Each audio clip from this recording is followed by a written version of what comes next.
lods. Malapit na matapos. Kasunod na naman ito mga lods, pag-ibig inspection. For turnover na yung mga units mga lods.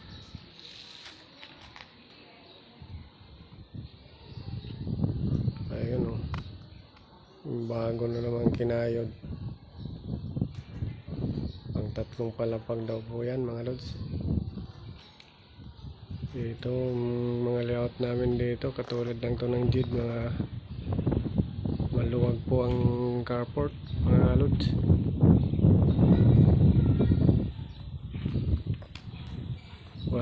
Wala pong pinagkaiba sa JID. Parehas lang po, mga maluwag ang carport. Salamat mga lods sa mga pagsusubaybay nyo sa video namin at saka trabaho. God bless you po. Kayong magsawa sa gusto mga kumukuha ng bahay.